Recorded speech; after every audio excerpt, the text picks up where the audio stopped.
제목이 이제 그 이름 예수 영광과 평화라는 제목 가지고 말씀을 전하도록 하겠습니다. 오늘은 제가 설교 길게 하면 큰일 날 것 같아요. 앞에 이렇게 있고요. 이제 또 오늘은 이제 공연 자체를 하는 게 아니고 우리가 애들이 공연하는 게 아니고 이 모든 시간 자체가 다 예배 시간에 들어와 있습니다. 오늘은 축도가 제일 마지막에 있지만 저는 생각했던 게 뭐냐 보면 유치부든 유초등부든 중고등부 청년부든 이 모든 것들이 다 예배거든요. 우리가 하나님 앞에 찬양 올려드리는 것이 공연을 우리가 생각한다면 사람들이 즐거워야 되겠지만 이게 공연이 아니라 하나님께 올려드릴 수 있는 동방박사들이 예수님께 아기 예수께 드릴 수 있는 황금과 유향과 모략이 될 수 있다면 이게 예배라고 생각해서 예배 시간에 다 넣습니다. 그래서 우리가 예배는 다 끝까지 드리고 가셔야 되겠죠. 축도도 안 끝났는데 다 도망가고 이런 일은 없겠죠. 그래서 오늘도 이 시간을 통해서 예수님께서 영광 받으시는 복된 성탄절이 되시기를 간절히 소원합니다. 여러분 삶을 살아가시면서 평생 잊지 못할 이름이 있으십니까? 내가 죽는 그 순간까지 내 머릿속에 이 이름을 잊지 못한다. 저에게도 있습니다. 저희 어머님이 잊지 못할 분이세요. 제가 평생 죽는다 할지라도 정말 잊지 못할 이름이 저희 어머님 이름이신데 근데 살아가다 보니까 그 이름을 잊어버릴 때가 많더라고요. 제가 어머니 장례식장 앞에서 고백했던 게 평생 동안 어머니 잊지 않게 또 살겠다 그랬는데 바쁜 나날들 살다 보면 어머님의 존재가 내게 기억나지 않고 어머님의 이름을 기억나는 건 아니지만 하루 연종일 지나면서 어머니 한 번도 생각하지 않는 날이 참 많다는 것을 깨닫게 되었습니다. 그러면서 깨닫는 게 뭐냐 보면 눈에서 멀어지면 마음에서도 멀어지는구나. 눈에서 멀어지면 마음에서도 멀어지나 이런 생각들을 해보게 되었는데 여러분은 어떠십니까? 여러분 삶을 살아가면서 나 저 사람 이름은 평생 잊어버리지 않을 거야 생각하지만 조금 지나다 보면 그 이름 다 잊어버리고 살지 않던가요? 저만 그런 건 아니라고 생각합니다. 근데 연세에 많으신 분들이 이제 치매에 걸리는 경우가 있습니다.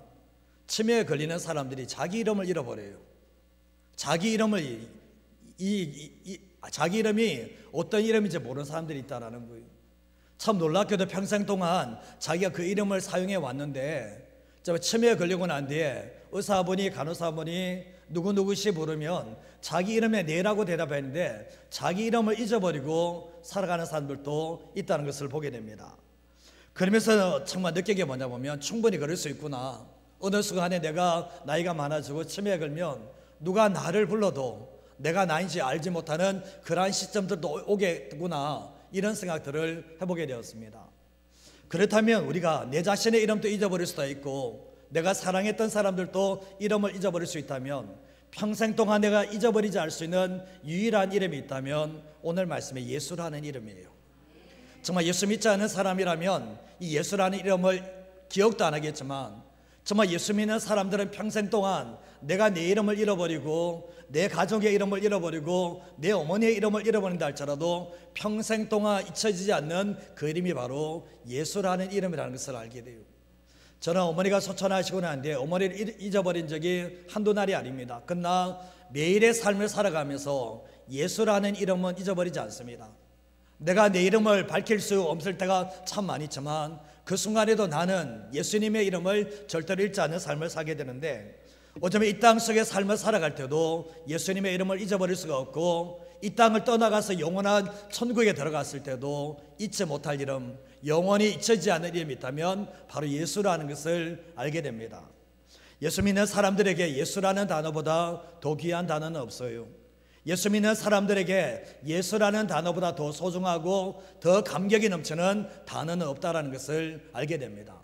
그런데 오늘 이 본문의 말씀에 보면 마태복음과 누가복음에서 유일하게 예수님의 탄생 기사에 대해서 말씀을 하고 있거든요. 자, 오늘 말씀 첫 번째로 이해할 수 있는 게 뭔가 한번 읽어보도록 하겠습니다. 우리를 향한 하나님의 구원하심은 인간의 생각과 상상을 초월합니다. 우리를 구원하시기 위한 하나님의 계획하심은 하나님의 구원하심은 인간의 생각과 상상을 뛰어넘는다는 것을 말씀하고 있는데 사람들의 특징이 뭐냐 보면 자신의 머리로 이해되면 믿고 자신의 머리로 이해되지 않으면 믿지 않으려고 합니다. 근데 우리가 잘 아시다시피 머리로 이해가 안 되면 다 거짓이라고 말한다는 거예요. 그렇기 때문에 많은 사람들이 예수님을 믿지 않는 거예요. 근데 가만히 되돌아보면 우리가 성경이 이해돼서 믿습니까? 저는 성경이 이해가 안 되던데요. 근데 보면 성경이 이해돼서 믿는 게 아니라 믿으니까 뭐죠? 이해가 되는 거예요. 이게 성경이 믿으면 다 이해가 된다는 것을 알게 되는데, 우리가 사도신경에 보면 좀 전에 고백했지만 이제 성령으로 동정녀 마리아에게 나시고 탄생하셨다라고 말씀을 하잖아요. 예수님께서 성령으로 동정녀 마리아에게 나셨다라고 했을 때 머리로 받아들일 수 있는가? 머리로 이해할 수 있는가? 머리로 이해하고 받아들이는 사람은 이 땅에 아무도 없다는 것을 알게 돼요. 벌써 머리가 이렇게 잘 이렇게 돌아가시는 분들이 있잖아요. 이런 분들은 성령으로 예수님께서 동정녀 마리아에게 탄생하셨다, 이게 바로 나오는 게 뭡니까? 이건 거짓말이야, 있을 수 없어, 믿을 수 없어라고 얘기를 하게 되거든요. 근데 우리가 가만히 보면 믿지 않는 사람들을 위해서 누가복음 1장 말씀에 보면 예수님의 탄생 기사에 대해서 말씀을 합니다. 이제 누가복음 1장 말씀에 먼저 천사가 이제 사가랴, 엘리사벳의 이 남편인 사가랴를, 제사장 사가랴를 찾아가게 되거든요. 근데 사가랴와 엘리사벳이 결혼을 했는데 애가 안 생겨요. 애가 안 생겨서 나중에 나이가 많이 되니까 이제 우리 집안에는 하나님께서 아기를 안 주는갑다 싶어서 포기를 하게 되었습니다. 완전히 포기하는 상태에서 이제 천사가 사가랴에게 찾아와서 하는 말이 뭡니까? 너에게 아들이 줄 거라는 거예요. 그 아들의 이름을 요한이라고 말씀을 지으라고 얘기하는 거예요. 근데 믿기지 않으니까, 믿을 수가 없으니까 부정적인 말, 의심하는 말 했을 때 아기가 탄생할 때까지, 아기가 날 때까지 봉어리가 되어버렸던 거예요. 근데 그 아내 엘리사벳이 임신을 하게 되었거든요. 정말 더 이상 아기를 낳지 못한다고 하는 여인이 임신하게 되는데, 임신 6개월이 지났을 때 천사가 누구를 찾아가나 보면 예수님의 어머니 마리아를 찾아가게 됩니다. 근데 이 마리아는 약혼은 했지만 결혼은 안 한 거예요. 약혼을 했지만 결혼을 안 한 상태인데, 쉽게 하면 남자를 전혀 알지 못하는 상태에 있었는데, 이 처녀에게 천사가 찾아가서 뭐라고 하나 보면 아들을 낳게 될 거다 얘기하는 거예요. 근데 지금 남자도 알지 못하는데 어떻게 아들을 낳을 수 있냐 얘기했을 때 성령으로 말미암아 잉태될 거라고 말씀을 하셨던 거거든요. 예수님이 탄생하시기 전에 이미 뭐죠? 한 여인을 준비하셨다는 것을 알게 되는데, 그 사람이 바로 마리아였던 것입니다. 근데 하나님께서 이렇게 세밀하게 기록해 주시는 이유가 뭐냐 보면 우리가 안 믿으니까 세밀하게 이렇게 기록을 해놓고 있다는 것을 알게 되는데, 마태복음 1장 18절 말씀에 보면 예수 그리스도의 나심은 이러하니라 그의 어머니 마리아가 요셉과 약혼하고 동거하기 전에 성령으로 잉태된 것이 나타났다라고 말씀을 하고 있거든요. 근데 요셉과 마리아는 결혼하기로 생각하고 먼저 약혼했잖아요. 근데 약혼하고 나는데 나중에 결혼을 하게 되는데, 근데 그 뭡니까? 결혼하지 않고서는 동거를 못해요. 함께 살아갈 수가 없는 거예요. 근데 약혼을 했는데 약혼녀 마리아가 임신을 하게 되었던 거예요. 남자 같으면 고민이 됩니까? 안 됩니까? 고민이 될 수밖에 없는 상황이잖아요. 왜냐하면 자신의 아들 아니라는 것이 뻔히 알고 있으니까. 근데 19절에서 20절 말씀에 오면 그의 남편 요셉은 의로운 사람이라서 그를 드러내지 않고 가만히 끊고자 했습니다. 그러고 난 뒤에 20절 말씀에 오면 이 일을 생각할 때에 주의 사자 천사가 현몽하여 이르되 다윗의 자손 요셉아 내 아내 마리아 데려오기를 무서워하지 말라. 그에게 잉태된 자는 무엇으로 됐다고요? 성령으로 된 것이라고 말씀을 해주게 되었던 거죠. 이 남편 요셉은 이게 지금 난리 쳐버리면 어떻게 됩니까? 내 아니다 그러면 어떻게 되는 거죠? 마리아는 진짜 그 당시 때 돌로 맞아 죽습니다. 돌로 맞아 죽는 이런 상황이 됐지만 어려운 사람에서 가만히 끊어버리려고 했던 것입니다. 근데 이 일을 생각할 때에 주의 천사가 꿈에 나타났습니다. 꿈에 나타나서 다윗의 자손 요셉아 내 아내 마리아 데려오기를 무서워하지 말라. 그에게 잉태된 자는 다른 사람의 자녀가 아니라 성령으로 말미암아 잉태가 되었다라고 분명히 말씀을 해주게 되었을 때 이 요셉에게서 의심이 사라지고 불심이 사라지는 일들이 있게 되었습니다. 이 모든 것을 계획하신 분이 누구십니까? 하나님께서 계획하셨다는 것을 알게 돼요. 우리가 성경 말씀에서 예수님께서 동정녀 마리아의 몸에서 탄생하셨다, 성령으로 탄생하셨다 이 말씀을 믿는다면, 이게 믿어진다면 성경에 못 믿을 거 없습니다. 이게 믿어지지 않으니까 예수님의 존재가 믿어지지 않는 거예요. 저도 어렸을 때 이게 안 믿겨졌습니다. 뭐가 그럴까 봐. 근데 어느 순간에 이것이 하나님이시면 다 하실 수 있다. 사람은 안 되지만 하나님이면 다 할 수 있다. 그게 믿어지니까 성경 전체가 다 믿겨지는, 하나를 빠짐없이 다 믿겨지는 역사가 일어나게 되었습니다. 결국 뭡니까? 하나님께서는 우리의 구원을 위해서 인간의 머리로 생각할 수도 없고 상상할 수도 없는 그 일이 바로 오늘 말씀에 나오는 성령으로 말미암아 동정녀 마리아에게 예수님이 탄생하셨다는 것을 미리 예고하시고 탄생하시는 장면이라는 것을 잊어버리지 마시고 이해하려고 하지 마시고 믿음으로 받아들이는 저와 여러분의 삶이 되시기를 주님의 이름으로 축복합니다. 둠절의 선의교문과 한번 읽어보겠습니다. 예수님의 탄생은 인간의 죄를 해결하심과 하나님이 함께 하시기 위함입니다. 가장 심각한 것이 있다면 영혼의 질병인 죄겠죠. 근데 이 죄 문제는 이 땅에 어떤 의술로도 어떤 과학이라도 인간의 죄 문제는 해결할 수가 없어요. 이사야 59장 1절과 2절 말씀에도 보시면 여호와의 손이 짧아 구원하지 못하심도 아니고 귀가 둔하여 듣지 못하심도 아니다라고 말씀하며 오직 너희 죄악이 너희와 너희 하나님 사이를 갈라놓았고 너희 죄가 그의 얼굴 하나님의 얼굴을 가리게 만들고 너희 죄가 하나님이 듣지 못하도록 만들었다라고 말씀을 하고 있는 거예요. 죄가 얼마나 무서운가? 하나님과 우리 사이를 갈라버려요. 죄가 얼마나 무서운가? 하나님께서 우리에게서 얼굴을 돌려버려요. 죄가 얼마나 무서운가? 하나님께서 우리의 음성을 듣지 못하도록 만들어버린다는 것을 말씀하고 계시는데, 근데 우리가 잘 아시다시피 죄는 하나님의 하나님 되심을 인정하지 않는 거예요. 죄는 창조주가 하나님이시라는 걸 믿지 않고 죄는 하나님이 내 인생의 주인 되심을 믿지 않는 거예요. 그러다 보니까 죄는 뭡니까? 하나님께서 구원자로 보내신 그 예수 그리스도를 믿지 않는 것이 바로 죄라는 것을 말씀하고 있는 거예요. 그러다 보니까 뭡니까? 자연스럽게 하나님 자리에 누가 앉거나 보면 하나님 자리에 자신이 앉아서 자신이 주인 될 삶을 살아갈 수밖에 없는데, 이 땅에 있는 모든 사람들이 구원받기 전에는 다 자기가 주인 될 삶을 살아가게 된다는 거죠. 자기가 주인 될 사람들은 육체의 욕심을 따라서 삶을 살게 되는데, 로마서 3장 23절과 24절 말씀에도 보면 모든 사람이 죄를 범합니다. 하나님의 영광에 이르지 못합니다. 그리스도 예수 안에 있는 속량으로 말미암아 하나님의 은혜로 값없이 의롭다 하심을 얻은 자리에 있다라고 말씀하고 있거든요. 이 땅에 있는 모든 사람들이 다 죄인입니다. 이 죄로 말미암아 하나님께 나아갈 수도 없는 존재가 되었는데, 예수님께서 이 땅에 오시고 예수님의 구원으로 말미암아 예수님께서 십자가에 죽으시고 부활함으로 말미암아 우리가 하나님께 나아갈 수 있는 구원을 얻을 수 있는 존재가 됐다는 것을 말씀합니다. 오늘 1장 21절 말씀에도 보면 아들을 낳으리니 그 이름을 뭐라고 하랍니까? 예수라 하라는 거예요. 그 당시 때 예수라는 이름이 많았습니다.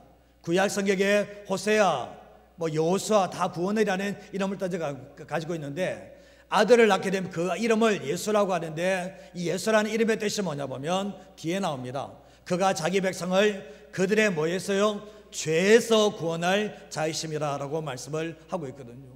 예수님께서 이 땅에 오셨을 때 예수라는 이름을 가지고 오셨는데, 예수라는 이름이 뭐냐 보면 구원이라는 뜻을 가지고 있는데, 우리에게 구원이 필요한 게 뭐냐 보면 모든 사람들이 다 죄인이기 때문에 구원이 필요하다는 것을 말씀하고 있는 거예요.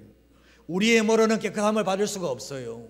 그래서 오직 예수님을 통해서만 구원받을 수 있다는 것을 말씀하고 있는 거예요. 오늘 22절과 23절 말씀에도 보면 이 모든 일이 된 것은 주께서 선지자로 하신 말씀을 이루려 하십니다 라고 말씀을 하면서, 보라 처녀가 잉태하여 아들을 낳을 것이요 그의 이름은 뭐라고요? 임마누엘이라 하리라 하셨으니 이를 번역한 적 뭐죠? 하나님이 우리와 함께 계시다 합니다 라고 말씀합니다. 예수님의 또 다른 이름이 있다면 임마누엘이에요.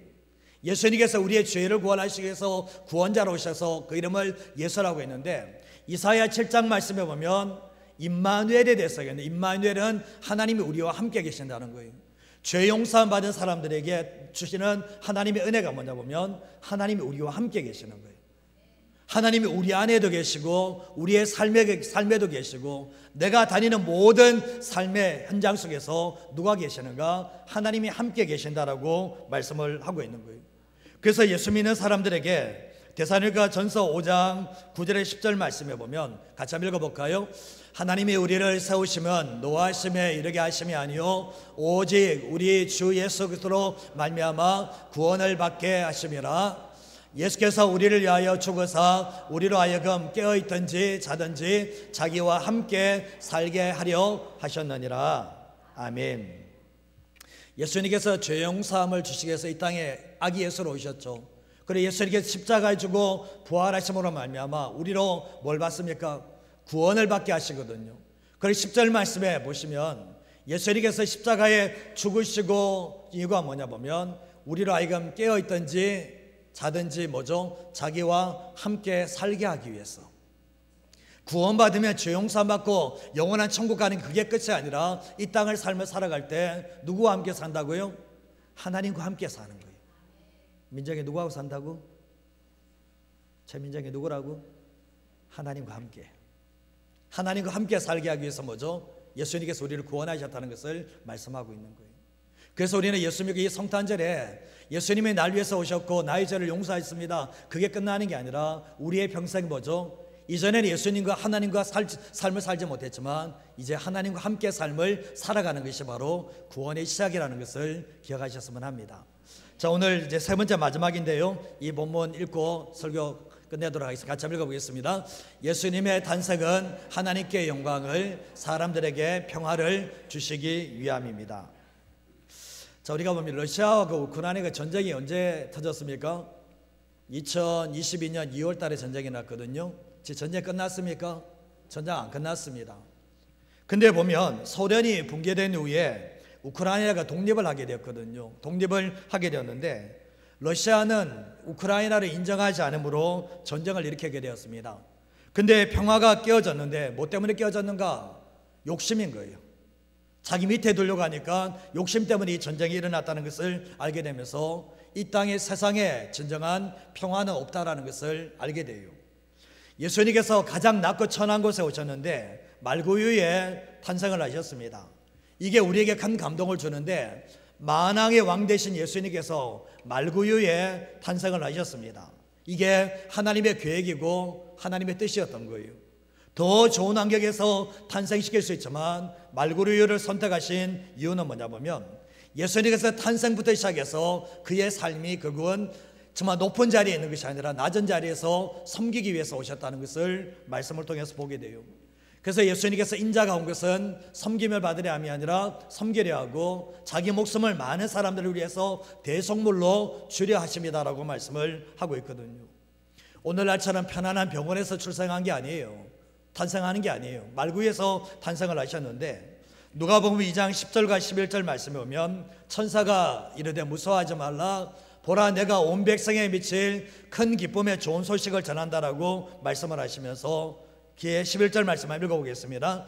오늘 다윗의 동네에 너희를 위하여 구주가 나셨으니 곧 그리스도 주시니라. 아멘. 그냥 좋은 소식이 아니에요. 10절 말씀에 오면 큰 기쁨의 좋은 소식이다라고 말씀을 하고 있는데 그리고 뭡니까? 예수님께서 정말 다윗의 동네에 너희를 위하여 구주가 나셨다라고 말씀을 하는데 이게 복음입니다. 그러나 이 복음은 돈으로도 살 수 없고 돈으로도 환산할 수 없다라는 것을 알게 돼요. 12절 말씀에도 보면 강보에 쌓여 구에 인도에 있는 아기를 보리니 이것이 너에게 표적이다라고 말씀하면서 목자들이 가서 그것을 확인한 일들이 있게 되었죠. 자, 마지막 13절과 14절 마지막 구절인데 읽어보겠습니다. 호련히 수많은 천군이 그 천사들과 함께 하나님을 찬송하여 이르되 지극히 높은 곳에서는 하나님께 영광이요 땅에서는 하나님이 기뻐하신 사람들 중에 평화로다 하니라. 호련이라는 것은 갑자기 수많은 천군이 그 천사들과 함께 찬송을 하는데 누구를 찬양하냐면 하나님을 찬양합니다. 하나님을 찬양하는데 지극히 높은 곳에서는 하나님께 영광이고 땅에서는 하나님이 기뻐하신 사람들 중에 평화로다고 말씀하고 있죠. 왜 하나님께 영광이 되죠? 하나님의 아들 예수님이 이 땅에 오시기 위해서는 자신의 뜻을 위해서 온 게 아니잖아요. 하나님의 뜻에 절대적으로 순종하신 사건이잖아요. 하나님께 순종하기 때문에 그 사건이 하나님께 영광이 되는 거예요. 그리고 또한 더 나아가서 뭡니까? 세상에 뭘 주신다고요? 사람들에게 뭘 준다고요? 평화를 주시기 위해서 오셨다라는 거예요. 하나님과 우리 사이에 예수님이 계시지 않으면 우리 안에 평화가 임하지 않아요. 이 세상에 전쟁이 너무나 많은데, 세상이 너무나 혼란스러운데 하나님과 하나님 안에 있지 않으면 이 땅에 평화가 임하지 않는다는 것을 알게 되는 거예요. 우리가 보면 삶을 살아갈 때 어떤 사람들은 마음의 평화 가지고 살아가는 사람이 있는가 하면 평생 동안 마음의 평안과 평화가 없는 사람이 있을 수 있습니다. 이유가 뭐냐 보면 예수님을 만나지 못했기 때문에. 예수님을 만난 사람에게 우리에게 삶이 아무리 힘들어도, 삶이 아무리 괴로워도 그 심령에 평안을 주시고 평화를 주시는 하나님의 놀라운 은혜가 있습니다. 그리고 보면 세상 어느 곳에든지 복음이 들어가고 예수님이 들어가는 곳에는 뭐가 임하다 보면 하나님이 주시는 평화가 임한다는 것을 알게 되는 거예요.